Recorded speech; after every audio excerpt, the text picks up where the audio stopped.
Why don't we start with the Bama-Georgia game, though, because that's really what kicked this conversation off.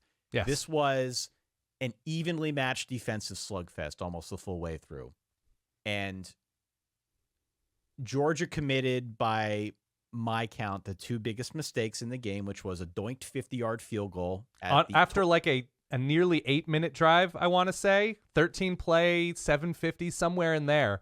And if you're taking that long to possess a ball and coming out with bupkis, you're absolutely right, Ty. That is a humongous moment towards the end of the first half. Because that limits everybody's possessions, yeah. They doink one off the pole, and then there was a fumble in the third quarter. Bama scored a touchdown after the missed field goal. They scored a field goal after that fumble. So you could argue 10 points off Georgia mistakes, broadly speaking. But this was just a defensive slugfest. Neither team really had a whole lot going on offense. Georgia 4 of 12 on third downs. Bama just 3 of 13. The story for me was twofold, all right? Yeah. One, Georgia couldn't run the ball. They couldn't run the ball. They had 3 touchdowns on the ground, but it was 2.5 a carry. And I thought Bama's ability to control the line of scrimmage, to lean on their secondary, to like manage the Georgia passing game, not stop it outright. They didn't stop it outright, but just managing it, not giving up monster plays, not being sliced and diced through the air. That to me was the big difference, because they were able to control that ground game. And secondly, it's Jalen Milroe, man. Yeah. I mean, he's a real problem. He's a real problem. The numbers, if you didn't watch this game, if you're just looking at box scores and that sort of thing, the numbers aren't going to knock you over. But yeah, almost identical throwing the ball to Carson Beck, yeah. He's clearly gotten better over the last 3 months. He's clearly gotten a lot more confident. He's formed a bond with Isaiah Bond out wide.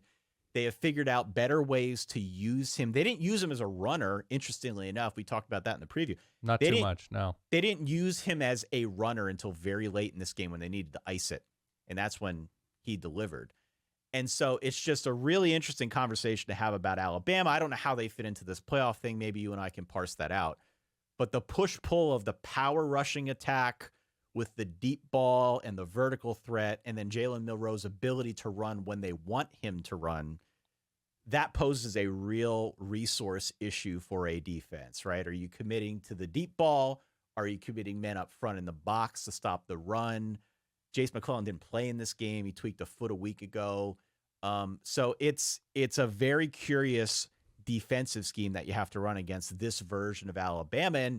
And you know, Georgia did a good job for the most part, but either by virtue of those mistakes or by virtue of the fact they just couldn't get their own offense going, they end up losing essentially at home in Atlanta by a 27-24 margin. I also think the difference in this game is Carson Beck is a good quarterback, but I don't think he's a playmaker on the level of where Stetson Bennett was. And if anything we saw from Jalen Milroe is he was a playmaker, right? When it's the high leverage moments where they need to close out the game, he's rushing for 9 on, 2nd and 8, whatever that was. Or the little shovel toss he had as the Georgia defense is bearing down on him for another first down, right? That there's a little bit of pixie dust about Jalen Milroe where he's not the most polished quarterback. He does not have the best bond, as you said, with his receivers at all times and just like throwing the ball over the slot with perfect timing between a linebacker and safety. That's not who he is. He can go downfield, and he had that really nice, I think it was Bama's first touchdown to put them up 10-7 to a running back on a wheel route. I don't know who was that.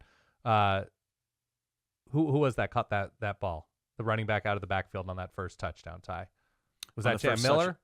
I have to check. I don't have it in front of me. I think it was Jam Miller. Anyway, it was those kinds of plays, right, where he takes what the defense is giving, and he was terrific. He was the difference in this game. He and Alabama's secondary absolutely smothering Georgia's receivers, making them earn everything. I'm sure Georgia fans are infuriated that more flags weren't thrown, but it seemed to be even enough both ways that they were letting them play physical.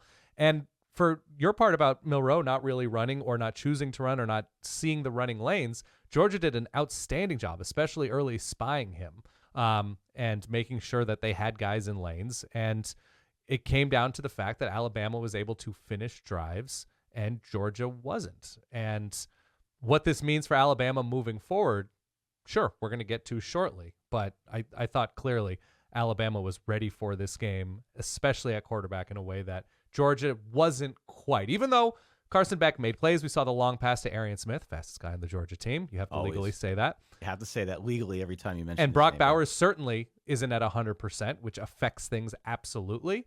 But Alabama is slightly better than this Georgia team, and that came to pass.